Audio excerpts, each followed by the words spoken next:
I'm calling about a job listing that your company has posted.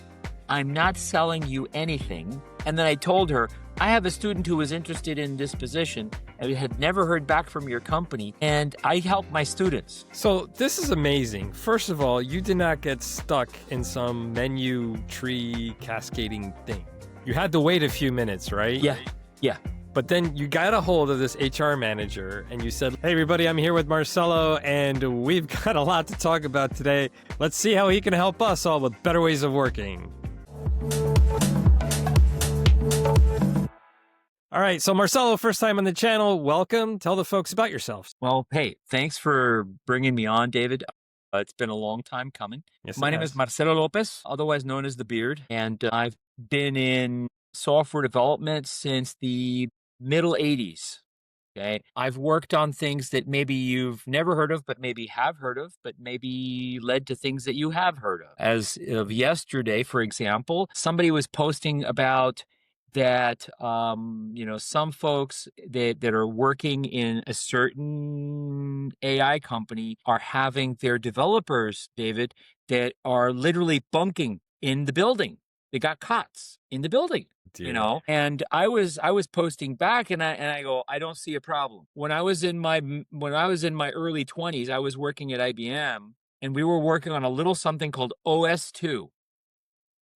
Okay. Before that's right. There was another version. Yeah. There were three technically before Warp, but the point is that we were working some insane hours when we were working on OS2. I did not join IBM at the time that the very first release was being developed. I joined just as the first release of OS2 was about to hit the market. So in other words, right at the tail end of OS2 1.0. Okay. And then I worked there clear all the way through the time we released Warp 4. Okay. OS2 Warp. Right. Did some meandering inside of IBM at that time when we started developing this thing called multimedia. So in other words, what I mean by that is that when your computer goes ding, when there's some sort of event or something, yeah, I might have had a little something to do with that because it was first originally designed and implemented inside of OS2. Then a lot of that code, which at that time IBM and Microsoft shared, was ported over into a thing called Windows. Might have heard of that. Occasionally, yeah. Yeah, might have heard of that. So that's how long I've been in software development.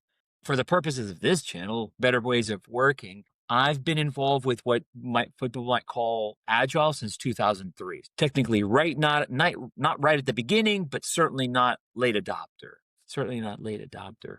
Been in it all, so to speak. If you want to talk Scrum-ese, Scrum Master, Product Owner, Chief Product Owner, been there. Right. While back, decided, you know what? I've helped folks do this where I was working at the time. I want to go help others. Okay. And so I took the leap, and like yourself, we became trainers. We went through our respective processes, and ever since that's what I've been doing. Also coaching a not insignificant number of teams and organizations since then. So the only continent, well, there's two. The only continents where I have not coached a team are Africa and Australia. I'm coming for you, folks. So lots of great experience, and you're also very, very involved in LinkedIn and commenting and posting, etc. So last week, at the time recording this was last week, you posted, I'll put the link in the description for those that want to see it, but tell us a little bit about your adventures with what's going on with jobs and Agile. Wow. Yeah. So, I'm sure just like yourself, we love our students, right? They feed us energy. They throw questions at us. They help us think. Okay. And one of the things that I do with my students is I give them my personal information. They can reach out to me anytime. They connect with me on LinkedIn. And so this student was a student who had taken a certified Scrum Master class in 2021. She had been working at a company here for like 3.5 years. And as the economy changes, they change things around, and she was back to looking at work very early this year. And she ended up getting a job, and she was having some things that she wanted to run past me. So she reached out. That's great. We jumped on a Zoom call. And in that Zoom call, she brings up, Marcel, I had this interesting situation happen to me where I had applied at a company that was very close to my house, down the road, so to speak, a couple miles, 5-minute drive, she said. Okay. And I never heard from them. Not even a rejection, not even we've decided to go with somebody who more closely aligns with our requirements. Everybody's heard that one. Yep. She didn't even get that one. And yeah, and then she proceeded to tell me, which was the clincher, which was, but because I didn't deactivate my profile on the different job sites, which I will not name, I kept getting notices for the same job with the same description at the same company. And you could turn around and say, well, maybe that was for a different team, for a different group, a different part of the company. Any large concern might have that situation where they might post repeatedly the same job rec, but for a different place. It turns out this wasn't that situation because this is a relatively small company in comparison to some of the other companies you might think of out of Miami. Hmm. Okay. And so it left me curious as to kind of what's going on there. And so, she was happy where she was working. That was great. That was fantastic. But it left me wondering because I do like to help my students. And so since it was based here in Miami and she had that experience, I go, let me take a look. And so I ran a search, a simple Google type search. I used Perplexity too. And it turns out that this particular position, which was for a Scrum Master, I found on 6 other job sites plus LinkedIn. Okay. At the time, it was still visible on LinkedIn, and here's the clincher, was still accepting resumes Wow. at the time. Okay. This was several months after she had applied, never heard back, had gone through the process of getting a job somewhere else. And I said, I got a little bit of time this afternoon. I don't have a class today. So I'm going to let me call them up. What's the worst that can happen, right? I called up. I called the company. I spoke to the main line operator and I go, I would like to speak to someone in HR. I'm actually replaying you back in my mind what happened, David. I mean, almost word for word. I go, can I please speak to someone, the HR? I have a question. I promise you, I am not trying to sell you or the company anything.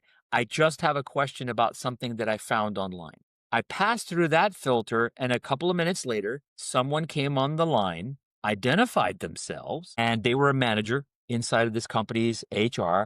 And I reiterated the same exact thing, David. I said, look, I'm so and so. I'm calling about a job listing that your company has posted. I'm not selling you anything. And then I told her, I have a student who was interested in this position and had never heard back from your company. And I help my students. And I said to her, is it worth her trying to reach back out to your company or has this position actually been closed? So this is amazing. First of all, you did not get stuck in some menu tree cascading thing. You No. had to wait a few minutes, right? Yeah. Yeah. But Yeah. then you got a hold of this HR manager and you Yeah. said, look, what's up with these postings? Because my friend applied, my former student, and Mhm. Yeah. I'm still seeing them, and this person didn't get any sort of rejection or any. Right. Right. Okay. I All right. hadn't even gotten to that part yet, believe it or not. Okay. What she did was when I said there is a potential candidate who is a past student of mine who, to my understanding, is probably well qualified. Is this position even open? I didn't tell them. The only thing you could say that was disingenuous, I did not tell them that my past student had gotten a job. Okay. I didn't tell her that. Yeah. So mea culpa. I did not tell her that. She put me on hold. Presumably, she was going to go look this up. And she very kindly came back and said, no, Mr. Lopez. She was very cordial, very formal. No, Mr. Lopez. Unfortunately, this position has been filled. Thank you very much for your interest. And I go, before she kind of went on, I said, it's still showing up out there on the internet. Isn't that curious? And I guess that must have triggered something in her mind. And she's like, well, where did you see it? And I proceeded to rattle off a few of the places. And then I told her, and that's not all of them. And there was a distinct quiet on the line there for a few seconds. Yeah, like that. Like we just had just now, Right. got quiet. And then she says, "Can you hold on for me again?" "Yeah, sure." Put me on hold again for about another minute, and she came back and she goes, "Oh, I'm so sorry. I don't handle that aspect of job listings, but apparently that did not get taken care of when the position was filled." So it wasn't a ghost job. It was just Mhm. they didn't follow their process. They didn't follow their process in HR. Correct. The person And who all of these people are looking for jobs and they're applying, and because of this, whatever we want to call it, mistake or lapse or whatever, like this is terrible. Yeah, it is. She was very, very sincere, very forthcoming. She was even a little apologetic, David. Yeah. She was even a little apologetic. And I said to her, "Look, no harm, no foul.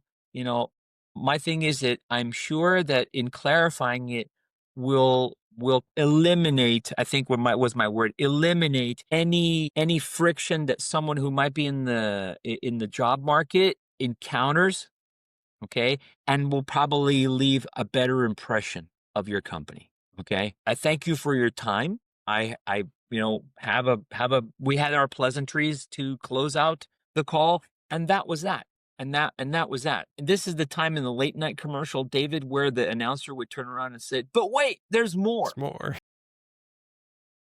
Yes, let me tell you, there's more. In this search, I turned out to have an incredible number of positions that, in fact, they're not necessarily not filled already and in the same state as this position, but as it turns out, some which you could almost classify as zombies, not even ghost positions, zombie positions. Okay. This next one is an agile coach position. This one is an Okay. agile, yeah, this was an agile coach position. Yeah. For all you agile coaches, this one's for you. Okay. This one, to my research, apparently had been opened in 2021. 2021 just seems to keep coming up in the story. I don't know 4 why. years ago. Yeah, yeah. It's still there in a couple of well-known. If I were to say the names, you would know immediately. Oh yeah. Whoa, really? Yeah. Two very well-known job websites. Okay. I was able to discern the name of the recruiter, the email of the recruiter, the phone number of the recruiter. Like I said, I'm a curious person by nature. I reached out. I was just like, "Hey, is this still a thing?" I actually took the time to make the phone call to that phone number. And what was the response? The extension doesn't exist anymore. Uh, The email bounces, okay? Job extension, rather the extension for the recruiter doesn't exist anymore. The email bounces. The company is still a valid company. okay. I called, the main phone number goes to voicemail. This time it goes to voicemail. This Okay. time it does go to voicemail.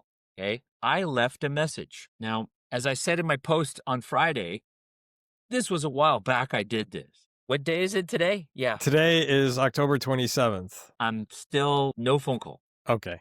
Zippo.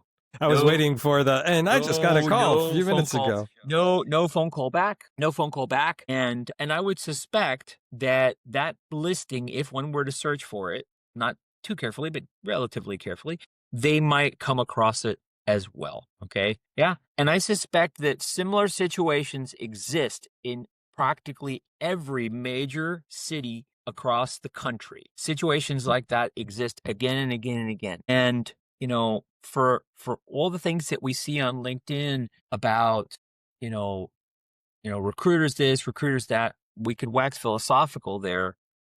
Okay. The fact is that this comes down to, failure in process. Wow, what a shocker.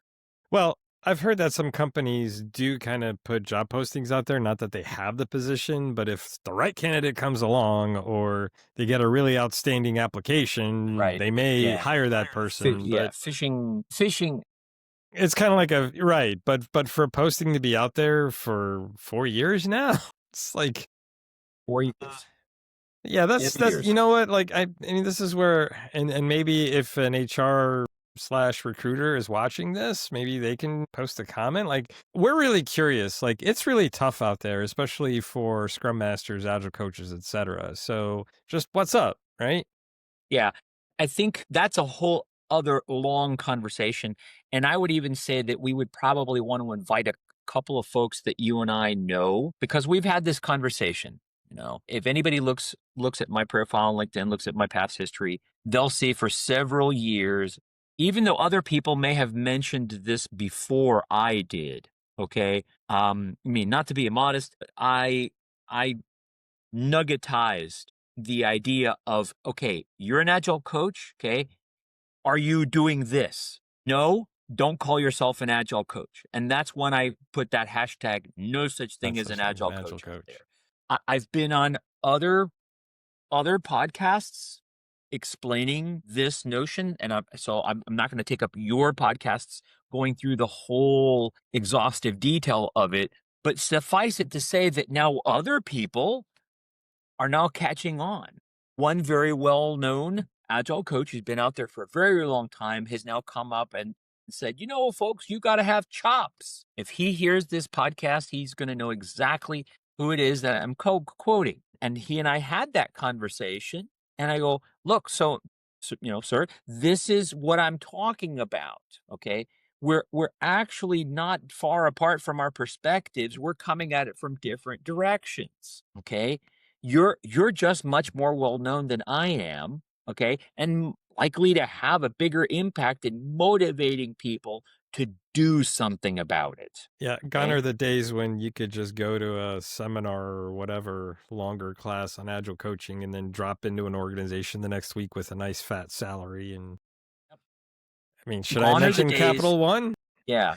Gone are the days where you could take a 2 or 3 day course where you could learn some tools from professional coaching, learn powerful questions, learn a little bit of Sam Kainer's facilitation framework, and be set loose on the country. Now, people can say, well, Marcelo, you could make the same illusion of a scrum master. And my answer back is, you're right. But you know that phrase that words matter, David? There's just something when you say scrum master. There's just something when you say agile coach. Okay.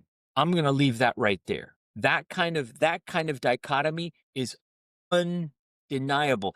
I'll go even further. It's undefendable. People will equate that set of two words and that set of two words and immediately create a strata, an artificial caste system, if you will. Okay. And this is some of what the quote unquote industry has been suffering. Okay. That we have this somewhat artificial caste system. Things like the scaled agile framework didn't help matters much. Okay. Because it has three, now four: Safe Scrum Master, RTE, SPC, STE. Okay. And you could talk about whether the SPC and STE are one or above the other. And now recently an An ASPC, advanced SPC. an Yeah. advanced SPC. Okay, so now we're talking about 5 strata, as if it weren't bad enough. Okay. And what I was trying to go after with that originally, David, was not just you got to have chops. It's you've got to care about learning and applying knowledge in the domain of work of those that you're going to coach. You don't just have to have the curiosity for it. You have to have the hunger and the drive to learn it. It doesn't mean you've got to be the most skilled technically in that domain of work. Like the argument of, hey, does a scrum master have technical skills or not? And there's arguments to be made in both cases, depending on the context, of course. Okay. But the fact is that an quote unquote, an agile coach goes way beyond, especially these days, the domain of software development. Okay. And so you're going to throw an agile coach into, I'll give you a clean example, the domain of governance and risk management in a financial institution. Powerful questions ain't going to cut it. I'll just say it right there. Facilitation framework, not going to cut it. Do Well, you know? Yeah. Do you know what a GRC is? That's just one example. A governance, risk, and compliance sure. framework. So there's also I I I think from what I'm seeing and what I'm hearing, I don't think people want to be coached. They just want to be told what to do. That's another dimension. By and large, the folks that are quote unquote buying agile coaching these days are looking for tellers. And I don't mean the person that's going to change a check. Right, Okay. right. But Yeah. They're yeah, they're tell me what to looking do. yeah. They're going to look for solutioning people. That's why a lot of the positions that you see now that would have been titled quote unquote agile coach or scrum master are being titled delivery manager, solution delivery manager, product delivery manager, and variations thereof. Okay. Technical solutions manager. Okay. That kind of stuff. And yet, if you look at the job description, wow, yeah, that's agile coach or what could be have been called an agile coach. And And that's that's where the changing. market has spoken. And that's where the There market is spoken. either it's the value or the title, but there was a lot of confusion over it, and so market's gonna land where Yeah, the market where the sees. market is gonna land. Yeah, where the market is gonna land, where the market is gonna land. So my recommendation to folks that have come into my classes and things like that is think of the domain in which you may be working, in which you may be contributing as an individual, okay? And think of how you can apply these skills, augmenting those other ones, Not okay? just a glorified admin or a potted plant just setting up meetings. You are a leader, Correct. and you Correct. now have these other Mhm. skills with Scrum to be able to Mhm. deliver iteratively and Yeah. incrementally. Yeah. Yeah. And that brings up a whole other subject. This was brought up by somebody else on LinkedIn. I've been giving it some thought. I probably going to do some more research on it, probably do some writing about it. But I'll say it this way. We need to get over leadership. Okay. I'll say it again. We need to get over leadership. That word floating in here, Mhm. whatever adjective you want to put in front of it, authentic, humble, candid, pick pick the modifier regardless of what kind of modifier you put in front of it. We need to get over the word leadership in a sense With with with with regard to the concept of that anybody is a leader by title, for example. right. This is what Alistair Coburn calls like guest leadership, right? Anybody can step up and be a leader and should be a leader, right? Well, yeah. The problem with that is, and it's part of the Kanban method. We've always, we've always presented that that's one of the principles that demonstrate acts of leadership at all levels, quote unquote. Okay. Personally, even though I teach that, I take out the word at all levels sometimes. I say, yes, there's an at all levels, just wherever you are. Okay. Do the right thing by those around you and Yeah. those you're serving. Think of what that is and what needs to be done in that respect, demonstrated. I think this Do is where that. Joe Justice also said you're not as constrained as you think you are. I'd So a agree lot with of that. times, especially in corporations, people the learned helplessness kicks in, right? Oh, what can I do? Yeah. I'm just a poor cog in the wheel. No. Yeah. Yeah, that's very prevalent.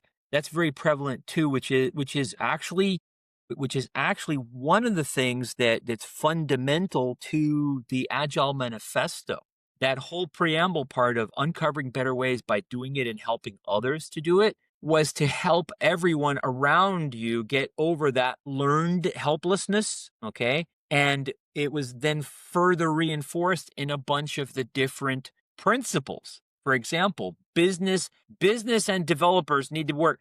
Well, who did you think that meant? Anybody, not just the stakeholder, not just the customer, anybody, and those creating the product itself should be able to work daily on the pursuit of let's make the customer happy. Let's make our collective situation more valuable to others who can then compensate us for our good time and effort, okay? But that sort of stuff is by and large not what is expressed when we go into organizations.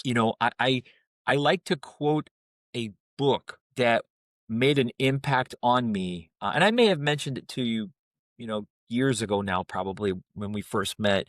It was a book by, yeah, I'm going to plug it. Why not? Book by Patrick Lencioni. I'm reading it right now. Yeah, it wasn't his first book. Everybody's heard of him, The Five Dysfunctions of the Team, and oh, you've got to have trust. That's not this book. The book is called The Advantage. Okay. And even though he talks about that an organization that succeeds is a healthy organization, he actually detailed a model of how the leadership, quote unquote, leaders in an organization can pursue that. Yeah, Yeah, it's an excellent book. Yeah, you turned me on to it. I'm about a third of the way through it, and you don't have to be the smartest yeah, people to be in leadership. yeah, yeah, But I won't give it away. I just want to encourage everybody who's interested in leadership to buy a copy and read it. yeah, yeah. I expect my cut of the royalties, Patrick, if you're listening into this podcast. Well, if you're Uh, listening, please email me and come on this podcast. Let's talk Absolutely. about it. Yeah, absolutely. I have questions for him too. Okay. But the key for me that really rocked my world, because at that point when I read it, I'd already been in the arena of software development for nearly 30 years at that point, okay, was at the very beginning he told a story. When I tell, I'm not going to spoil it. I'm going to make folks look it up. Okay. But I'm going to tell a tiny bit of it. But he was apparently at this meeting with someone who is very well known in the industry to create one of the, help create one of the biggest companies on the planet. And he asked them a question of what set his company apart. Okay. And he made a statement about his peers in the C suite, in the industry in general, in business in general. He made a statement of his perspective. This is that particular, executive, of other executives, and what differentiated how his company was succeeding where others were not. Okay. And it resonated with me. Okay. It resonated with me.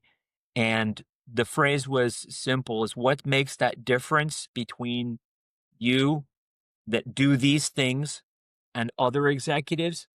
And when I read it, I was like, wow, it really shook me. I honestly think it's beneath them. It's a quote that stayed with me for 13 years now. I honestly think it's beneath them. Or I honestly think they think it's beneath them. That's the quote. I honestly think they think it's beneath them. This is someone who at the time was already a billionaire, been around other billionaires, their social circles. And this is an impression that this very smart person with a very advanced degree picked up. I said, maybe there's something there. Let me observe. Okay. And as I started to observe, something else that I had learned when I'd studied the TPS, the Toyota Production System, came to me about going to Gemba, going where the work happens. Okay.